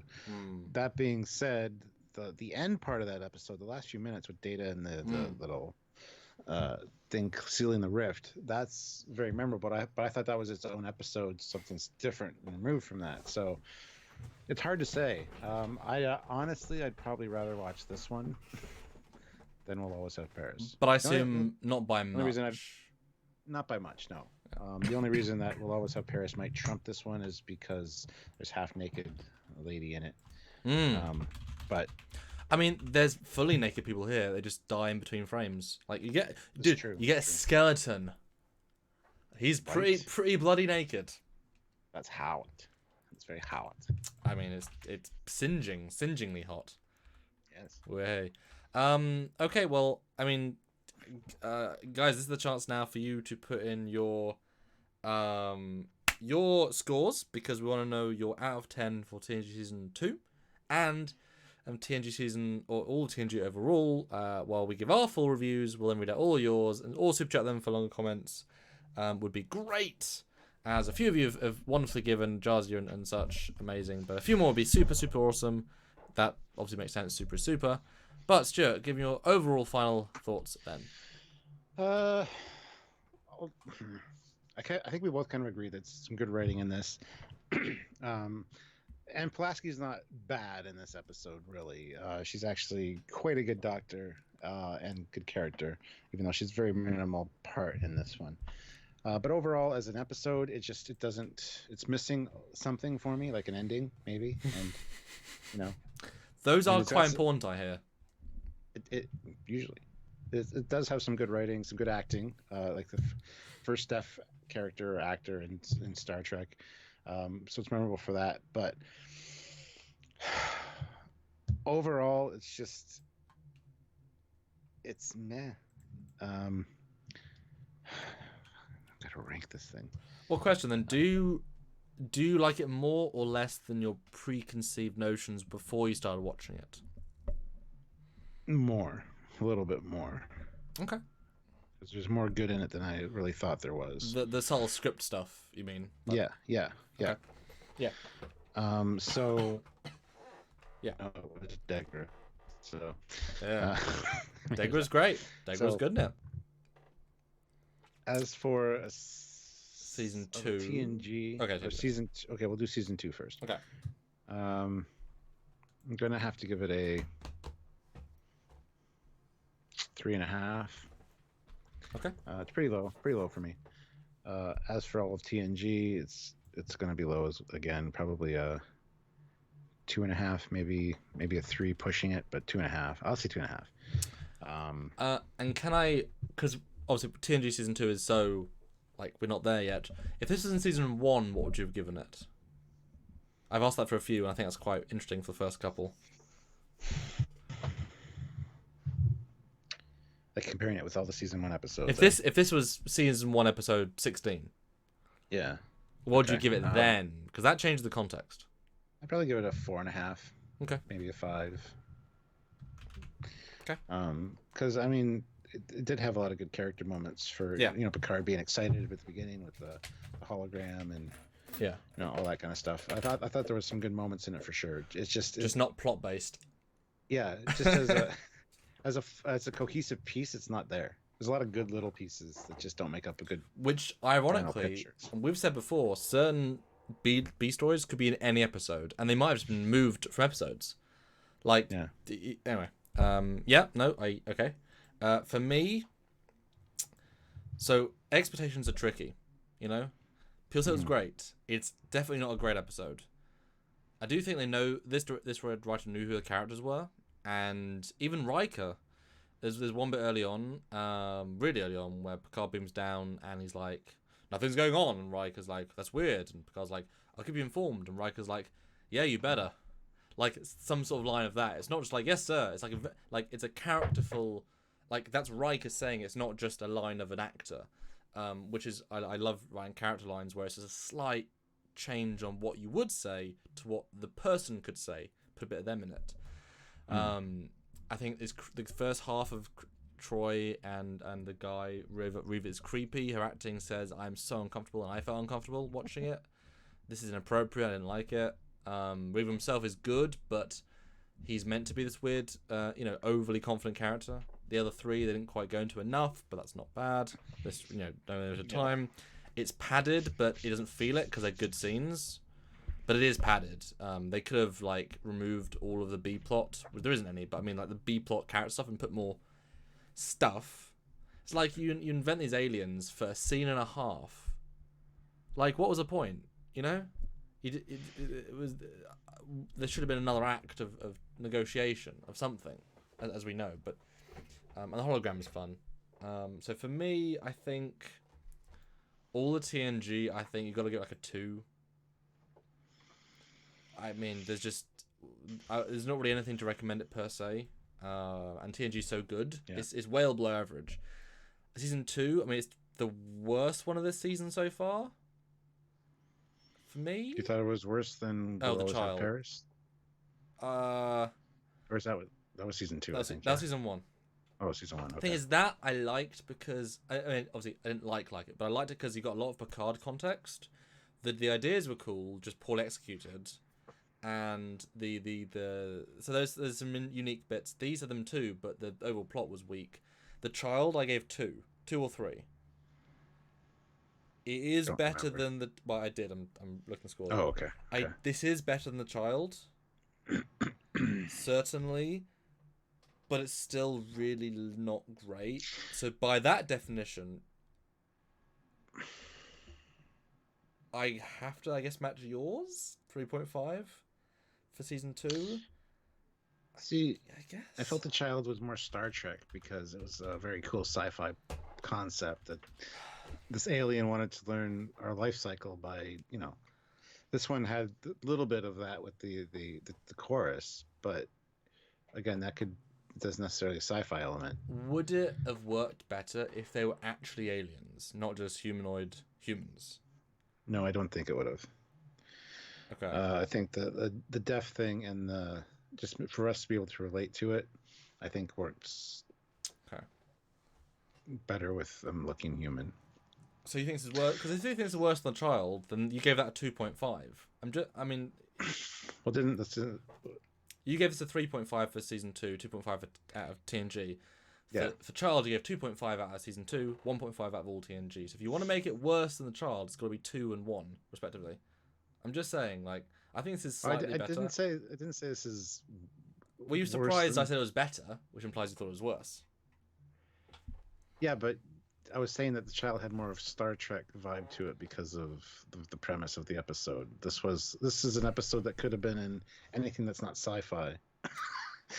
His interpreters, his aides, his help gets killed. Yeah, he loses his confidence. Whatever. Doesn't have a sci-fi premise to it per se. Well, the flip side is the characters are so well done. Yeah, I know. I think this isn't worse than the Child. I'd rather watch this than the Child. Okay, yeah. I think if they had given the communication thing an actual sci-fi aspect, like bits on their head they could communicate, that would have been better.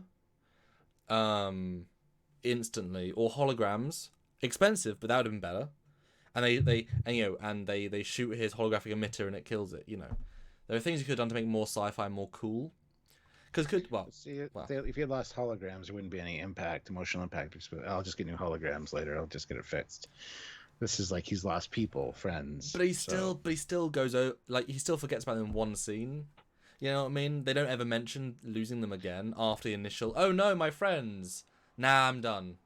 Take me home so I get new friends. Like he really doesn't care that much. You don't get this, holograms. I was thinking more like he's wearing a pack and they shoot the pack and the pack destroys. And now he can't actually communicate with anyone. So it's like I've lost all of my communication and I can't. None of you can build that. It's custom. Whereas Data just learned sign language, so it would have been, you know what I mean? Right. So read some scores, Stuart. I would love to know what people think. Yeah. Oh, just 1 second. Okay. What do we got I think the worst thing was that people said it was a great episode, and that really set my expectations wrong. Yeah, it was not a great episode. Yeah, that was a wrong thing to read. But again, hey, if you enjoy it, fine. There's all good. Absolutely. What have people been saying? I haven't really been paying attention to the chat here. 2 for the episode. There's not really many comments in that regard. Really? Well, guys, put in the out of 10. Yeah. I really want to know. I want to hear your thoughts for sure. Mm-hmm. I give the red-headed lady a 10 out of 10. I mean, she was all right. She wasn't a 10 out of 10. And someone said she's. I say she's probably like a 4 out of 10. Ooh. But... And someone said she was John Delancey's wife. Oh, wow. Very cool. Stargazer gives it a 5 out of 10. 5 out of 10 for season 2. 4 out of 10 for TNG, says Pixels at Dawn. Yeah, guys, put your scores. I really want to know. DGR Blue 4 for TNG, 4.5 for season 2. Jeff Jacobs 5 out of 10 for TNG, 3 for TNG. Lizzie Smith 1 for TNG, 2.5 for season 2. Really dislike this episode. It doesn't make sense at all to me. Maybe I'm just stupid, but it's a very bland episode. If this was the first Trek I saw, it'd be my last. Ooh. Oh God. Yeah. It would be detrimental to the trekkiness of the trekking if you trekked this first, for sure. Yeah. Although you definitely like Picard and Data a lot, having watched it. You'd be like, oh, those guys are cool. I like those guys. Christopher Rollins, loud as a whisper. It's a 48 minutes. That happened. It's a plot we've seen before, and Troy has a first of many creepy lovers.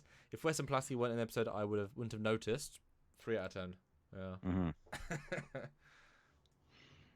3 out of 5 for season 2, 1.5 for TNG overall. Says Judge 1981. Aurora Uplinks has a great way of breaking down. Script 8 out of 10.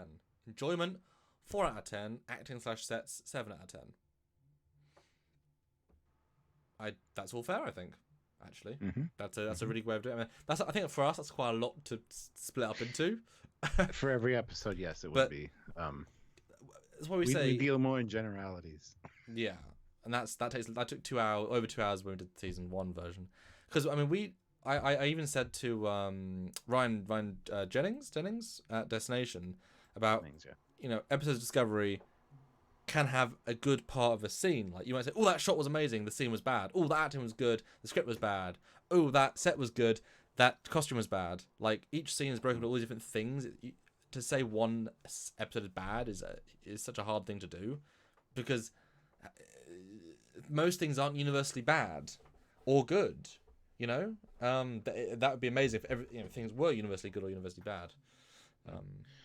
Damien House is 4 out of 10 for TNG, 1 out of 10 for overall of Star Trek. Yeah. It's just kind of it's one of those stories that could take place anywhere, not just in Star Trek. I like the uniquely Star Trek sci-fi aspect of a lot of episodes. This one just didn't have any of that for me. So, does it feel like a we're saving money on the rest of the season episode? Yes, absolutely it does. Yeah, I agree. Mm-hmm. But I give the director credit, the writer credit. He knew he got the characters. I mean, if it could have been longer and had like an actual ending where you see the progression of the teaching, the learning, whatever, and then kind of get a hint that there may be some peace at the end. Whereas this is just like, oh yeah, obviously there's going to be peace. Reva's there. It's like, really? I don't know about that. It's a broken end, and I think that reflects our scores. But anyway, again, character stuff was good, and I enjoyed watching it essentially for the first time. You know, I knew little bits of it, but I didn't remember all the small nuances, and the hologram stuff was. I mean, they blew money on those scenes for no reason, but they were great. But they're like, we got to put something cool in this episode because it's not great. All right, cool. Let's yeah. The death scene was amazing. That's like, and despite how low we ranked this, that is one of the scenes from TNG that I remember the most. Is that the three of them getting vaporized, because it's such a cool animation or special effect, whatever you want to call it. It was actually on our top 10 when we did Trek Yard's top 10. Was. Yeah, this was one of the ones that was in my top 10 list. I don't remember where it ranked, but I'll go look. Best special effects in all of Star Trek, this is one that was on my top 10 list for that scene, because it's something that stuck with me, probably because I was younger when I saw it, and it's like, wow, that's cool. And it does hold up. It absolutely does. When I was watching it back, I'm going, it's going to look cheesy, it's going to look, yeah, but no, doing the frame by frame for the screen grabs, it was impressive. I'm just amazed it got through the sensors. I mean, it's incredibly graphic. It's so quick, though, right? Still, though, I mean, it's gruesome murder. Now, Stuart, because we own the rights to Trek Yards, I'm going to play that part for lols. Ooh. So we're a little bit light on time, which is fine, but I think that'd be kind of fun to see. 2016, June 2nd, 2016. This is now 3 years old, us. Let's see how the hell we sounded. Okay, I'm excited for and this. Let's see what you said, because I can't imagine you watched the episode as research for that. I didn't. Yeah. So let's see what the hell you said about this. We just watched fresh. Okay, let me just. I've got it sort of lined up. My hair's not as great as it is now. I love how the cameras, you can see the big difference. That my lighting is much worse, my skin tone is much worse. Your camera's much cleaner. The brightness of your monitor is now way more than that was for some reason. I don't even know. Weird. All right, let's play some Trek Yards inside Trek Yards. It's probably quite a tricky one. I expect us to have very different ones because, I mean, every show has visual effects, and there's practical visual effects, and there's CG visual effects, and there's. I don't. You know, when I wrote this list, I was thinking ones that really stood out to me. It's very quiet, but that's because Skype is actively diminishing the sound of a video. Let me see if I can find my original version of it from the edit, because I can fake it to be louder. 1 second. Because Skype is on too, so it kills it. And I did lower your audio so you can talk. Okay, I had it muted because. Yeah. Well, yeah. I hope we don't get demonetized for this. That's up to them. Don't tell the Trek Yards guys we're showing their content, okay? And don't tell them have access to their hard drives. I go right to the original raw files. Hi guys. Oh. Okay. How you doing? It's Trek Yards top. Okay, 10. now I'm playing, Sorry, so Samuel, you can mute a now. little bit late, but had to warp in and do this cool thing that we call top 10. So anyway, what's today's topic? I feel like you're trying to ask me secretly to do some cool visual effect there. I missed the comedy in the top Flair. 10. I'm not going to. They were fun. I'm not going to, because you didn't tell me about the skits. God damn, we are doing top 10 visual effects of Star Trek. Now, this is probably quite a tricky one. I expect us to have very different ones because, I mean, every show has visual effects, and there's practical visual effects, and there's CG visual effects, and there's. I don't. You know, when I wrote this list, I was thinking ones that really stood out to me. But I think these are sort of thing where you just realize, oh yeah, from that episode that's a great effect, or oh, from that movie that's a great effect. So I think this is sort of the ones that might change a bit. But this is our list at the moment. So I'm very intrigued what you think. The effects. Sure, go for it. All right, my number 5 effect is when Samuel stops talking. That's the best Trek effect in Trek Yards. No, just kidding. I'm just kidding, and you know it. I like poking fun at you. poke, poke, poke. Anyway, number 5 for me is the disintegrations from the episode Loud as a Whisper, where the 3 helpers of the deaf guy, I can't remember his name offhand, he's got those 3 helpers that help him communicate. They get disintegrated, but you see their skin peel away, and then the muscle, and then the skeletal structure goes, and you can see their skeleton for a second. Awesome. It always stuck with me, that one. It kind of freaked me out as a kid, but I always thought it was so cool that I had no idea how they did it. So that's my number 5. And did you know which one I'm talking about? Yes. Can you picture it? Yes. It's a gruesome start to this list. Great choice. Great choice. Yeah. All right. So number 4 for me is any of the wormhole exterior and interior shots. It's Near most luckily. And it is called the Praxis effect, I believe. Stock shot. But the It would be any of the transporter effects because they're all fantastic. So yeah, bit of classic Trek Yards Trek. We should do a watch party sometime for a live and do commentary. I think that'd be a great idea. It could because be we can't. fun. It's good content, generally speaking. And it kind of lets So us, guys, read top 10. So we did like 50 videos of top 10s. Like most of the top 10s we could do that are really interesting. So we did that show to death pretty much. Well, I know we've talked about doing live versions, to actually have an interaction with the fans. Could be kind of. would you guys like to see that? Yeah. You know, I mean, they were good as they were, and I think they definitely stand up very well. Yeah. I enjoyed those episodes. There was a lot of humor and comedy in the beginning. Like, it was just fun. But yeah, it was number 5 on my all-time visual effects. So I mean, that says something out of all Trek. Yeah. I probably missed a lot that should be in there instead. But whatever, you know how it is. Yeah.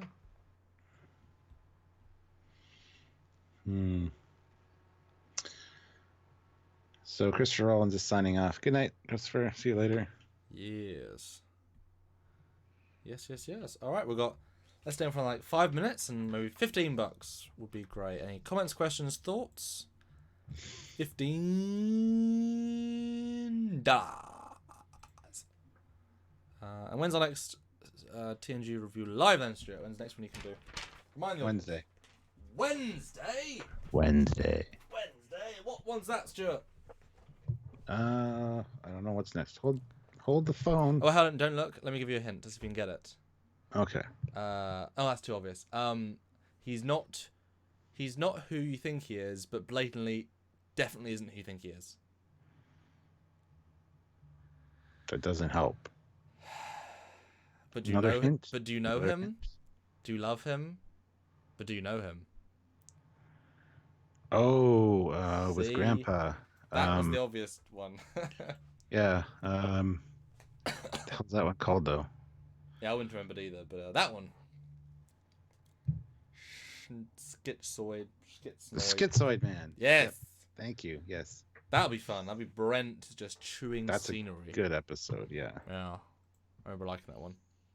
Mm-hmm. Damien, how? Guys, have any of your top 10s changed? Probably. Probably. Did we have a top 10 worst Star Trek moments? Because that would be Discovery. Top 10 mistakes we did. Oh, that's Discovery. That's the number one on that list. That would be a thing, wouldn't it?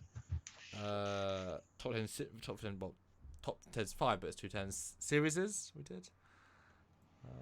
Best JJ verse. Yeah.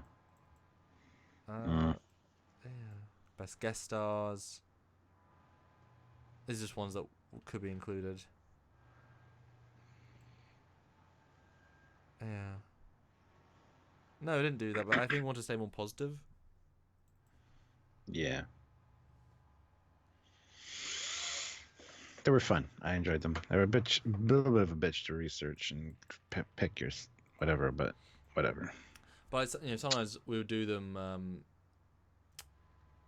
Sometimes I would do them like an hour before what I'd pick. So I just go gut reaction. Just go gut. You know, I Yeah. kind of felt that was like very raw.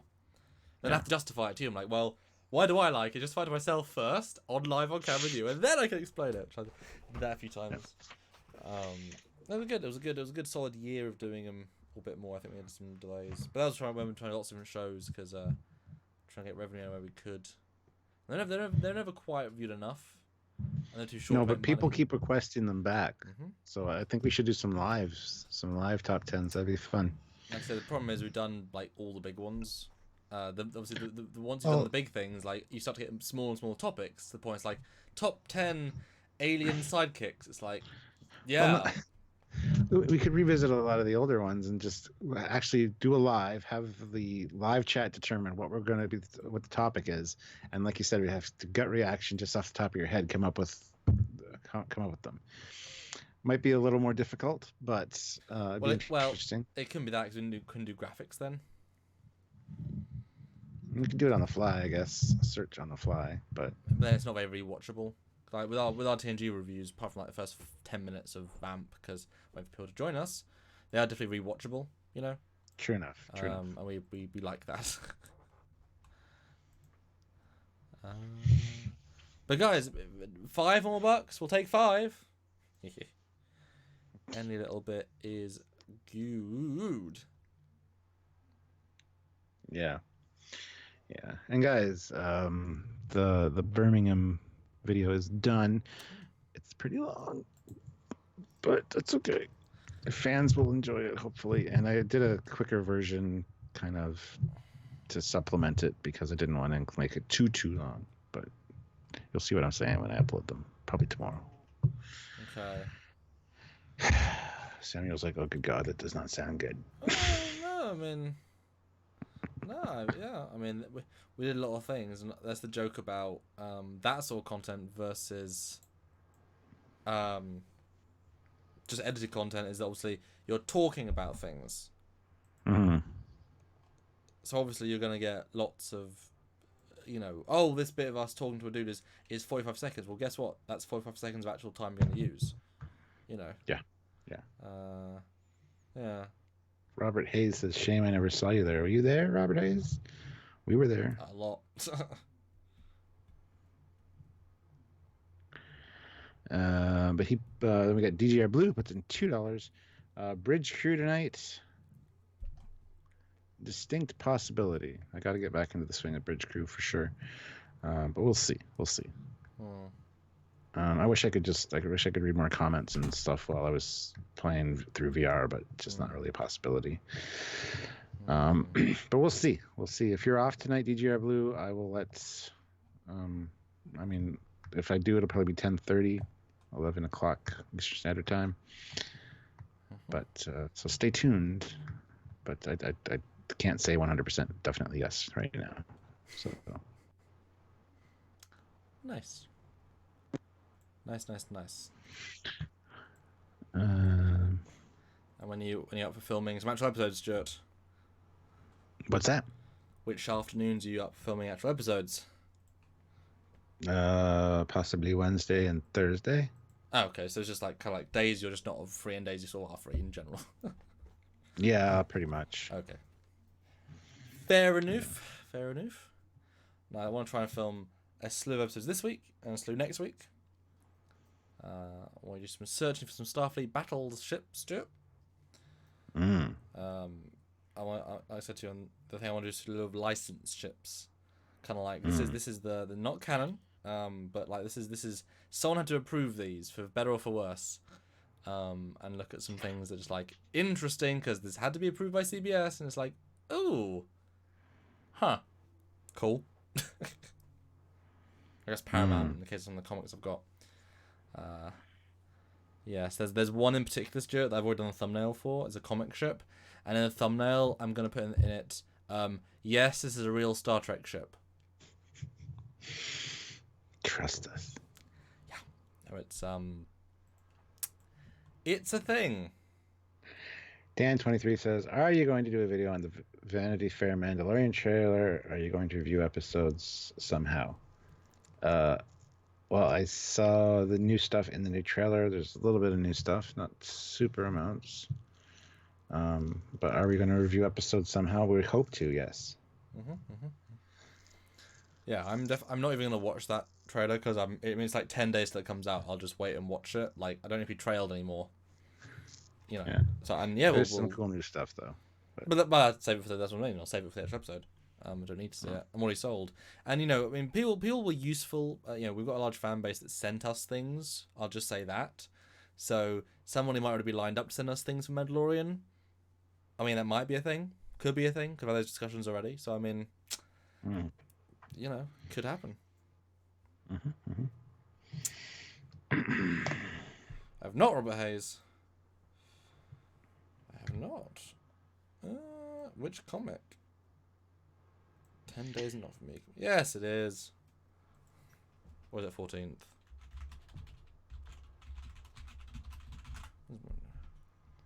Oh, the 12th. Okay, so I was only 8 days. I wonder if we're ever going to see the dude's face, the main dude. I think we have to at some point. How many episodes is it? No idea. Ooh, it's available at 4K HDR. That is snazzy. It's 8 episodes, and it ends just after Christmas. Okay. Apparently the UK isn't getting it till 2020. Good for the UK. Well, there's 2 episodes in November. There's one on the 12th, one on Tuesday the 12th, and one on Friday the 15th. So I guess we'll do our short review on the...